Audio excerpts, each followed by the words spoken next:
maybe in law enforcement, maybe in policy making, the role that they are playing today is absolutely critical. Of others. All of us in school need to imbibe and recognize, because this is not something which you can take casually, because every impact of the environment, may it be what happens to our forests, what happens to our rivers, what happens, it's going to affect your life when you come out of Mayo. I can tell you, for the people who live in Delhi, I know Mayo is facing a huge acute water shortage. I can tell you Delhi is facing an acute water shortage. Rivers in India today are polluted to the extent that they are poisonous. So, this is the kind of stuff which has happened, the abuse, the neglect that we have let happen in the last 40, 50 years, which is now being corrected. And it is being corrected. I can give you statistics and numbers and studies which have shown that we've made huge strides. Despite all the criticism that we levy onto ourselves and onto our politicians, we have made huge strides in actually saving parts of the environment, in actually resuscitating part of the environment. And that's something I think all students in school need to learn at this stage, at this age. And that will come really out of a love for nature, taking the opportunity when you get a chance to go for treks or for outdoor activities, because that's when you start really respecting it. Coming to the issue of the entire sort of social fabric of India and the challenges we have in India today on the social side. I think for me personally, when I've having lived overseas for so many years, one tends to sort of get used to a way of life that goes on over there. And the thing which is most glaring in our country today is the level of corruption that exists, and not just the level of corruption that exists, it is the level of tolerance that people have to corruption. I think that is something which, as products of schools, or public schools, or schools like Mayo, we owe it to our society to be courageous, to have values which can fight these things. And I'll talk a little more about that.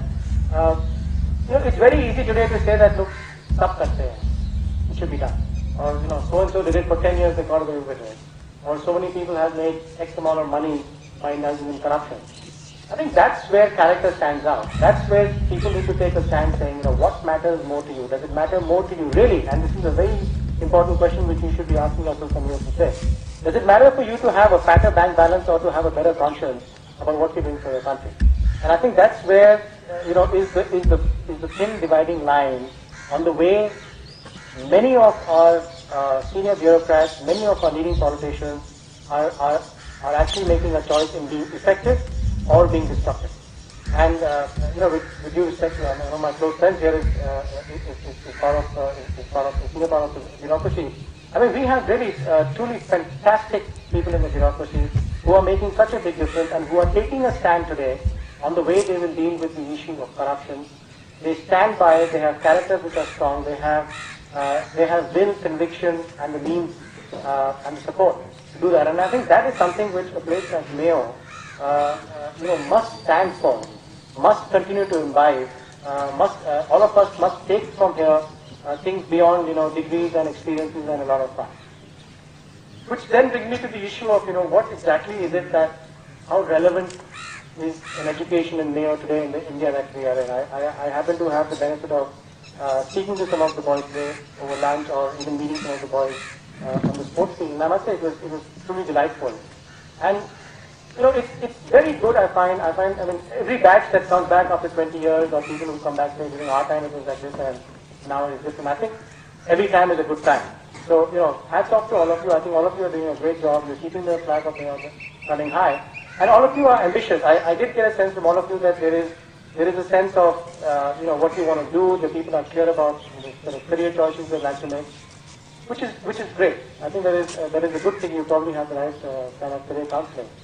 But the one question that still eludes me here is that what is it that all of us would do when we are faced, all of us when we are truly faced with tough moral choices, when we are faced with tough choices related to character, relating to discipline. Because the strength of a good education is not during good times. Because good times, everyone can package themselves well, and show up as as you said, everyone rises with a rising tide. But during a tough time, when you have to make a tough call, and I can tell you, I've been in many such situations when you really have to make a call between profit making versus environmental decision, or you have to make a decision between potentially getting into a partnership with somebody who may have a corrupt background, or walking away from actually making a good career choice because you walk away from a good investment opportunity. I think there I would implore all of you, and I'm sure that the school and its our staff are working hard on this, that issues like discipline, issues like respect for authority, which are just spoken words when we are in school. I remember we used to always say, what exactly is meant by respect for authority. I think it's a very big thing. I think it's a very, very big thing. Today, half the problems we have in our country is because people do not respect authority. There is a reason authority is appointed where it is. Either they are competent or they are deserving, but there is a reason they are. The fact that authority themselves may be sometimes wavering is no justification for people not to respect authority. So I would say that as you go into the world in the years coming, the one thing which we learned in Mayo, which has always helped me in good stead, is respect authority. You can challenge issues. You should have the courage to challenge issues in the right manner, in the right forum, and question yourself on the wisdom of challenging something. But don't ever question authority in a manner where you are actually, being more destructive than actually, allowing authority to do its role. The second thing is to do with discipline, and discipline is to do not just with about behavior, or about the way you carry yourself, but it's actually to do with the way you run your life, the way you run your personal life, your attitude towards health, your attitude towards your friends, your attitude towards your spouses, your discipline towards time management, your discipline towards the way you dress yourself, your discipline towards the way you carry yourself, your language skills, your communication skills, the way you come across to elders. I mean, these are, again, I must emphasize, these are things which we do pick up in Mayo. We do pick up at Mayo. I think, during my time, there was probably never an occasion I can think of where, regardless of whoever the teacher was, we would not put our hands behind our back and wish them when they were passing out. We would never ever have either the courage or the indiscipline not to wish the teacher a good evening or a good morning, and with respect, and with genuine respect. Because what mattered was, it did not matter whether you liked the person or you didn't like the person, or whether a good teacher or a better teacher or a great sportsman or not. What mattered was that you had to show them respect. So that's when you will get the best out of a good teacher. So I want to go back to this issue of discipline in the context of the India that we are living in. I think many of our discipline values that we pick up in Mayo are character building elements which will always help us later in life. I mean, whether you will have a degree from Harvard, or whether you will be an engineer from IIT, or whether you will be a doctor from whichever famous institution, it will not matter half as much if you have the discipline also to carry that education, to carry that degree, to carry that knowledge, and carry it with the discipline that you need to run it with. So coming back to the issue of what exactly is it that Mayo is doing has done for all of us, is doing for you. I think it's to do with privilege.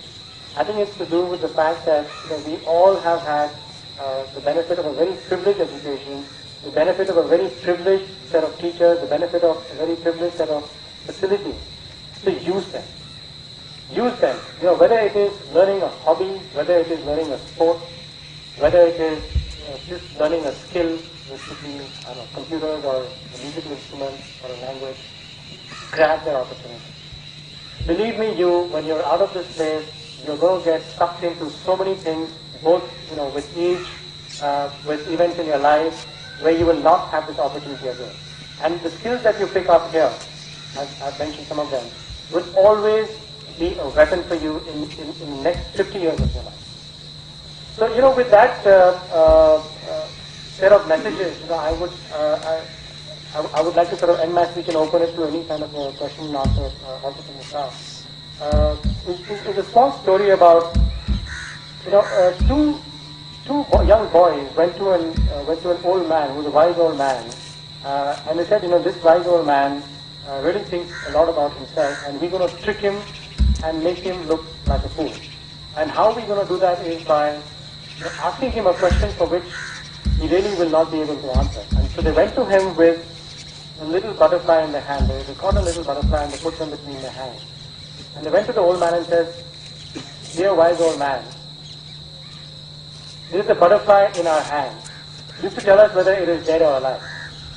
And their whole sort of game plan was that if he said, "Look, the butterfly is alive," they would just crush it and say, "See, you don't know what you're talking about, it's dead. And if he said, look, it's dead, he would let it go and it would fly away. But in either case, they were sort of challenging authority, they were challenging the person's wisdom. And the old man thought for a minute and he realized what these young boys are doing. And he said to them, he says, dear boys, he says, the answer to your question lies in your own hands. And that's the message I want to leave to you, that today as you are in a very privileged position of being in Mayo, what you do with your education at Mayo, what you do with your years at Mayo, it's really in your own hands. Respect your teachers, be disciplined about things, grab opportunities. These are all things which will help you very, very strongly in life later. You will be a risk. You will not be a risk-averse person. You will be a courageous person. You will have good character, and you will have the discipline to take you into far lengths in life. Thank you very much.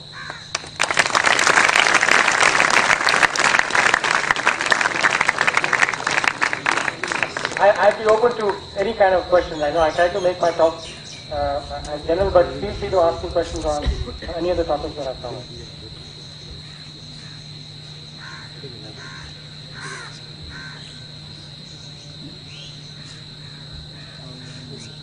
Somebody from the football team can ask me a question. I play football with them tonight.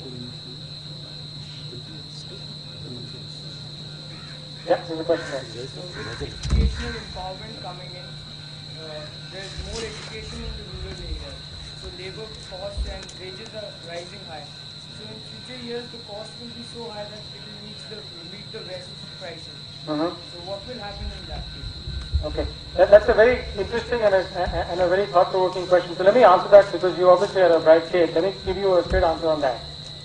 See, India's wage advantage is a much debated topic. But the truth is, India's wage advantages today so far have largely been confined to the urban India part. So if you look at the entire sort of call center industry, look at the entire software development industry, look at the entire back office industry, that's largely been developed in India in tier 1 and tier 2 cities or satellite cities. It has actually not fit into rural India. And the reason for that, the failure of employability in rural India has been that we have not been able to take vocational studies into rural India. And this thing that you raised, maybe with a very learned